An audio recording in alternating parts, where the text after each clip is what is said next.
নবী যা করেছেন, সাহাবায়ে কেরাম যা করেছেন, ওইটার অনুসরণের মধ্যেই কল্যাণ, এর বাইরে কোনো কল্যাণ নাই।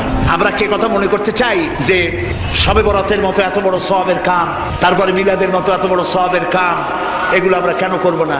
প্রিয় ভাই, সব করবো না এই কারণে, যেহেতু আল্লাহ রসুল তা করেন নাই, সাহাবায়ে কেরাম তা করেন নাই।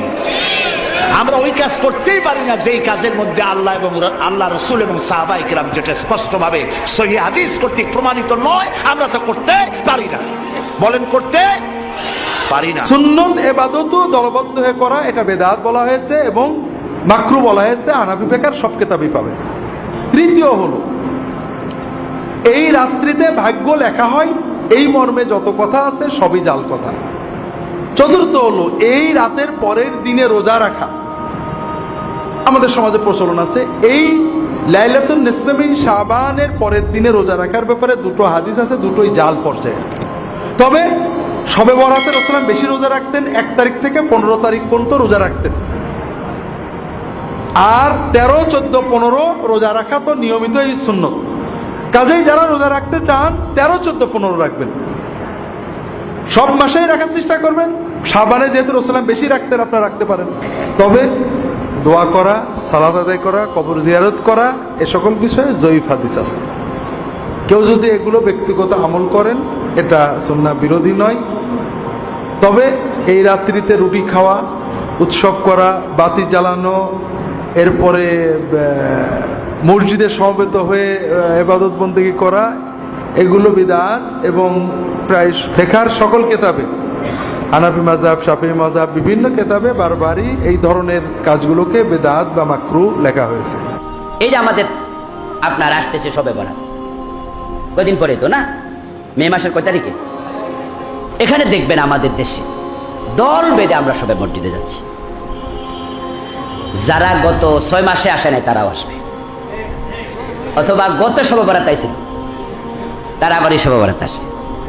মসজিদে লোকারণ্য হয়ে যাবে, লোকজনের জায়গা দেওয়া যাবে।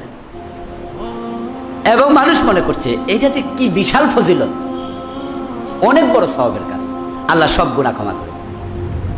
অথচ আমরা সুন্নাত দিকে যদি তাকাই, রাসূল সাল্লাল্লাহু আলাইহি সাল্লামের জীবনে 23 বছর নবুয়তি জীবন গেছে।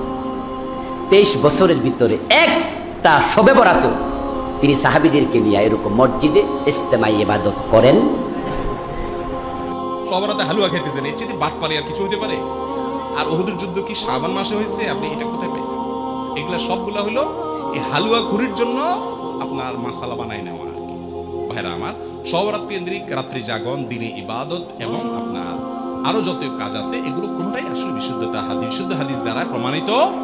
তবে হ্যাঁ, বিভিন্ন হাদিস থেকে এইটুকু বোঝা যায়, এই রাতে আল্লাহ রাব্বুল আলামিন হিংসুক এবং শিরকারী ছাড়া বাকিদেরকে আল্লাহ সালাম ক্ষমা ঘোষণা করেন। কথা কি বুঝতে পারছি?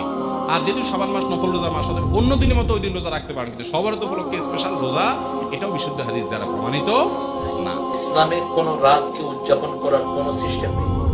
রাসূল সাল্লাল্লাহু আলাইহি ওয়াসাল্লাম জীবনে কোন রাতকে উদযাপন করেন নাই, এবং সাহাবায়ে কেরাম রিদওয়ানুল্লাহি আলাইহিম আজমাইন, 4 ইমাম সহ কেউই করেন নাই। এখন আমাদের দেশে বিভিন্ন জায়গাতে, পাকিস্তান, ইরান, তারপরে ইরাকের কিছু অংশ, মিশর, টার্কি, ইন্ডিয়া, বাংলাদেশ, এখানে শবে বরাত নামে একটি রাতকে উদযাপন করা হয়, যেটা বিশ্বনবী সাল্লাল্লাহু আলাইহি ওয়াসাল্লামের পক্ষ থেকে কোনো দলিল পাওয়া যায় না। এরপরে হচ্ছে এই লাইলাতুল নিসফে মিন শাবান, শাবান মাসের মধ্যে রজনীর এই রাতটা, যেটা বাংলাদেশে বলে শবে বরাত। সমস্যা হচ্ছে আমাদের দেশে সবচেয়ে বেশি উৎসব মুখর পরিবেশে পালন করা হয় কোন রাত? শবে বরাত।